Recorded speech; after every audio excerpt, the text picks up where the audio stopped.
विषय उद्या त्यांनी आंदोलन करतायत, चांगली गोष्ट आहे. त्यांच्या पक्षाचे काय ध्येय धोरण आहे, त्यांनी का आंदोलन हाती घेतलेलं आहे याबद्दल आपण जास्त चर्चा करणं योग्य नाही. परंतु काही का असाना या माध्यमातून त्यांना रामाची आठवण झाली, हनुमानची आठवण झाली, हनुमान चाळीसा आता ते पठण करायला लागलेत. एक भक्तीच्या रसामध्ये ते आता लीन होत आहेत. हीच एक आनंदाची गोष्ट आहे.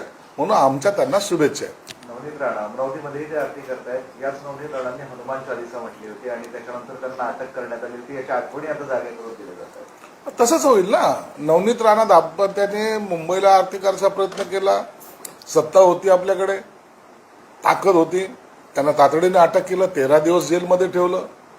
आता हेच माझे आता ते आरती करायला दुसरीकडे चाललेले आहेत. आता जर यांच्यावर कारवाई झाली तर काय म्हणतील. परंतु हे सरकार त्यांच्या आरतीला कुठे अडवणार नाही. अत्यंत भक्तिभावाने त्यांनी आरती करावं अशा आमच्या त्यांना शुभेच्छा राहणार. नवनीत राणा जी आरती करणार होते त्यांच्या घरामध्ये करणार होते, उद्धव ठाकरे जी आरती करतात ते मंदिरामध्ये करतात, तर त्यांच्यावरती सरकार कसं काय करू शकतं? बंधन नाही, बंधन आम्ही घालणारच नाही ना. सरकार कोणत्याही प्रकारचं बंधन त्यांच्यावर घालणार नाही. त्यांनी आरती करावी, निश्चित करावी. भक्ती, मी तेच सांगेल तुम्हाला की भक्ती करत असेल तर कुणालाही या देशामध्ये बंदी करता येणार नाही आणि करू पण नाही आणि आम्ही करणारही नाही. रामरक्षा या आंदोलनाचं निमंत्रण मुख्यमंत्र्यांनाही देण्यात आलंय, नागपूरमध्ये आहे म्हणून, आणि मोहन भागवतांनाही निमंत्रण देण्यात आलेलं आहे. एक दिवस प्रयत्न झाला. राम मंदिर उभारणीच्या सोहळ्याचा निमंत्रण जेव्हा त्यांना दिलं तेव्हा ते आले नाही. 3-4 दिवस अगोदर तर आम्हाला निमंत्रण मिळालं नाही म्हणून बोलत होते. परंतु नंतर निमंत्रण दिलं तर ते गेले नाही.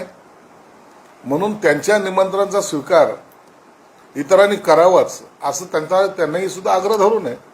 म्हणून त्यांनी त्यांची भक्ती करावी. कोणी येऊ न येऊ, तो त्यांचा जो काय पक्षाचा कार्यक्रम आहे, हा राजकीय कार्यक्रम जो आहे तो त्यांनी व्यवस्थित पार पाडावा. नाही, पण असं देवेंद्रजींना किंवा यांना जे सल्ले देत आहेत संजय राऊत या वगैरे असे, हे कितपत योग्य वाटतात तुम्हाला? आता हे फुकटचे सल्ले कोण ऐकणार कोण आहेत? सल्ले देणं त्यांचं काम आहे, ते देतात सल्ले.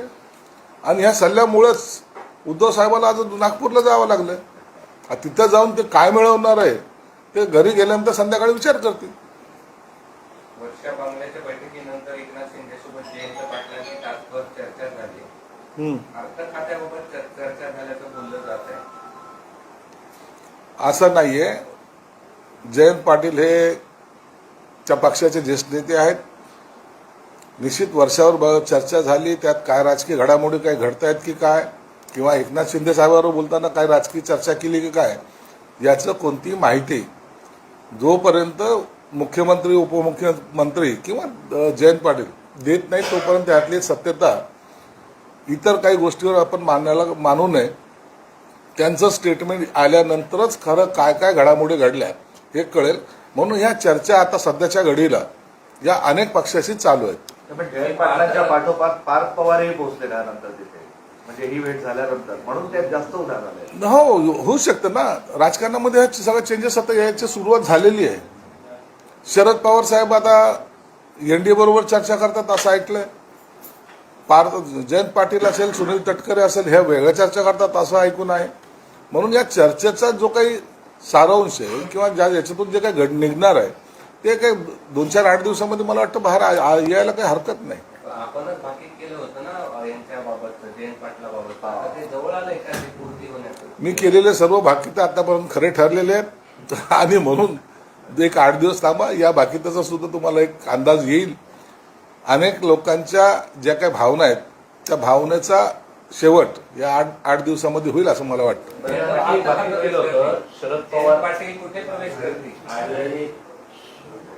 जयंत पाटील कुठे प्रवेश करतील ते आता तर आजच्या घडीला तरी सांगता येणार नाही. जयंत पाटलांची काय मनस्थिती आहे किंवा त्यांच्या पक्षाची काय भूमिका आहे ते वरिष्ठ ते त्याच्यावर निर्णय घेतील आणि त्यानुसारच योग्य ती वाटचाल पुढे चालू राहील. परंतु मला आतापर्यंत त्यांच्या राजकीय काय चर्चा झाल्यात याबद्दलचं कोणतंही माहिती नाही. पण जयंत पाटील 8 दिवसात पक्ष सोडतील का? त्याबद्दलची कोणतीही माहिती आमच्याकडे नाहीये. त्यावर जो काय चर्चा झाल्यात का नाही किंवा काय चर्चा झाल्यात याबद्दल वरिष्ठ नेते निर्णय घेतील. याच अर्थ खात्यावरून दिल्लीमध्ये एकनाथ शिंदे यांनी जी अमित शहा यांची भेट घेतली, अर्थ खातं राष्ट्रवादीला जाऊ नये, ते शिवसेनेला मिळावं अशा देखील चर्चा दिल्लीच्या राजकारणात आता ह्या सगळ्या चर्चा चालत राहणार आहे. कोणतं खातं कुणाला जावं, कोणी काय घ्यावं. प्रथमतः यांचं काही मनोमिलन होतंय का याच्याकडे लक्ष द्या ना. जर ते झाल्यानंतरच जर त्याच्या गोष्टी आहेत म्हणून आता त्याच्यावर भाष्य करणं योग्य नाही. सोनम वांगचुक यांचं दिल्लीला आंदोलन सुरू आहे. 18 दिवस उपोषण झाले. आता उद्धव ठाकरे आणि राज ठाकरे पण एकत्र येत त्यांना पाठिंबा देणार आहे. शिवाजी पार्कवर रविवारी सभा घेत आहे. दिल्लीला जे उपोषण चालू आहेत जवळपास 17वा-18वा दिवस आहे, 20वा दिवस आहे. त्यांची तब्येत खालावली चाललेली आहे आणि त्याच्यावर हायकोर्टाने सुद्धा काही सूचना दिलेल्या सरकारला. सरकार त्या सूचनेची अंमलबजावणी करत आहे. परंतु मला असं वाटतं की या आंदोलनातून काहीतरी तोडगा हा निघाला पाहिजे. त्यांची प्रकृती खराब होणं हे योग्य नाही आहे आणि त्यानुसार सरकार सुद्धा पावलं उचलेल अशी अपेक्षा आहे. तुमच्या पक्षाची अधिकृत भूमिका काय आहे त्यांच्या उपोषणात? आमची भूमिका हीच आहे की याच्यातून सकारात्मक मार्ग निघावा, केंद्राने पण याच्यात हस्तक्षेप करावा आणि हे आंदोलन आता थांबवावं. लाडक्या बहिणीला तुमची महत्वाकांक्षी योजना होती. अनेक लोक गाळले आणि आता त्यात एक साडी देण्यात येत होती म्हणतायत. तो पण बंद केला. वस्त्रोद्योग विभागानं त्याबाबत शासन निर्णय काढलाय. याबद्दलची काही माहिती माझ्याकडे तरी नाही आहे. त्या खात्याच्या संदर्भात काय काय निर्णय झालेत ते त्यांना चौकशी करून मी नंतर सांगेन. तर पुढच्या 1.5 महिन्यात राज्यात आणि केंद्रात मोठे फेरबदल होणार आहेत आणि त्याचा परिणाम म्हणजे राज्याच्या राजकारण होणार आहे. ज्या पद्धतीनं एकनाथ शिंदे आणि देवेंद्र फडणवीस दिल्ली वारी वाहत आहेत. हे बघा, केंद्रामध्ये जे काही राजकीय वारे आता सध्याला वाहत आहेत ते आपण सर्वजण पाहत आहेत. आपण जाणकार आहात. कोण कुणाला भेटतंय, कोणी कुणाशी काय पाठिंबा दिला, काय या सगळ्या घडामोडी ज्या आहेत याला वेग येतोय. आणि जेव्हा दिल्लीमध्ये राजकारणामध्ये काही बदल होण्याची शक्यता असते त्या टायमाला त्याचा परिणाम निश्चित राज्यावर होतो. परंतु तो बदल होतोय की नाही याची माहिती आमच्याकडे नाहीये.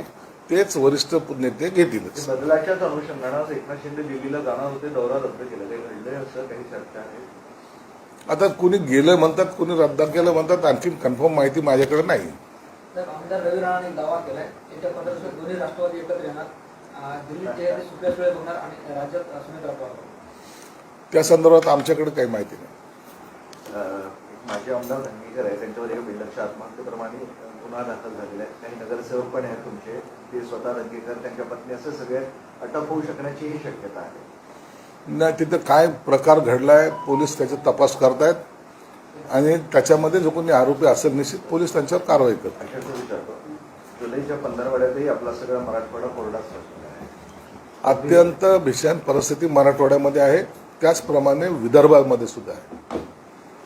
आताही हवामान खात्याचा जो काही अंदाज आहे 23च्या नंतर तुरळक प्रमाणात पाऊस पडण्याची शक्यता आहे.